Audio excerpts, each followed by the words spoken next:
Libiste. Napapahiya po sila rito sa mga batang congressman. Ang tatanda na po nilang senador, ang tatanda na po nilang congressman, pero napapahiya po sila sa mga bagito na mga bata pa, no? Mga Gen Z na mga congressman natin. Ayon po kay ang ganda po ng sinabi ni Congressman Leandro Libiste. Eto po, walang tumatawag sa akin kasi papangalanan ko sila. Ang ginagawa nila sa nanay ko sila tumatawag to stop me. Pero hindi ko naman siya sinusunod. Ibig sabihin, no, pinatitigil po si Libiste, ang kinakausap po yung kanyang nanay. Pinakikiusapan po yung nanay niya. Sa mga hindi po nakakakilala sa nanay ni Libiste, ang nanay niya po ay si Loren Legarda. Ayan, Loren Legarda.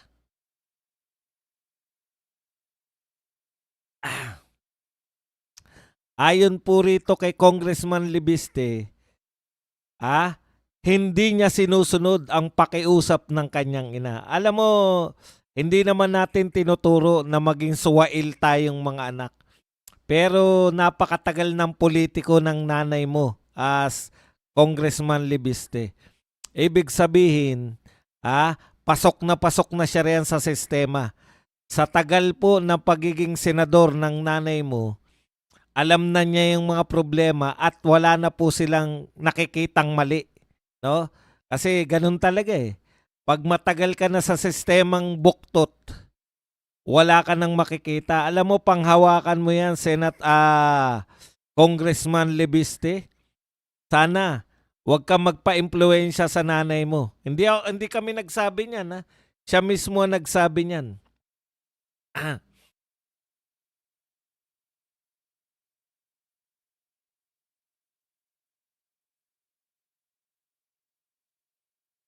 Alam niyo po, tayo pong mga tagalabas na hindi po congressman, hindi po senador, maaring magtaka tayo, no? Bakit ganun sila kakurakot? Bakit nila pinalalampas, no? Pero sila po na matagal na po sila diyan sa mga pwesto nila. Ano na po sila eh, kinain na po, yun po yung tinatawag natin na kinain na ng sistema.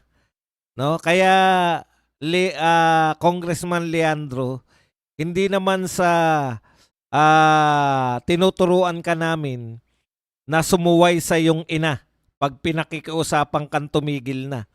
Pero syempre, ang nanay natin, alam nyo naman yung mga nanay natin, di ba? Gusto rin niya na hindi tayo mapahamak. Pero nariyan ka na eh. Ibig sabihin, hindi naman lahat nabibigyan ng pagkakataon, no?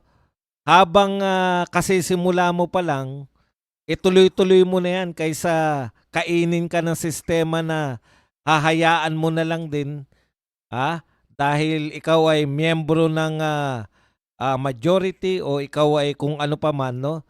Sana maging matatag ka lang. Yan lang ang panalangin namin. Dire-diretso nyo yan ni Congressman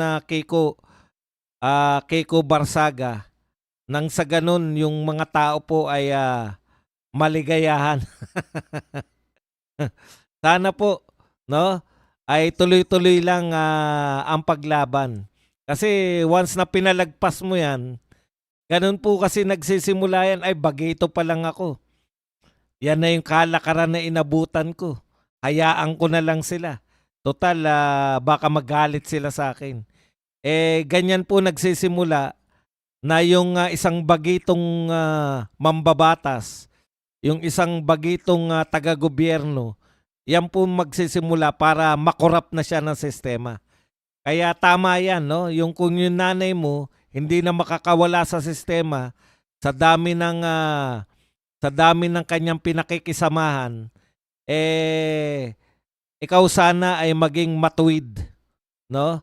Gabayan ka nawa ng aming Santa Clara David. Ipanalangin po namin Santa Clara David na mamatay na po ang lahat.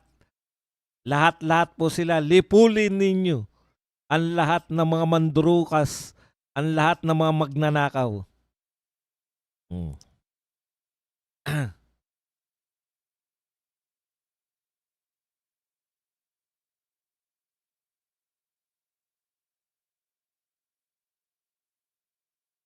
Alam niyo po, hindi po ako magtataka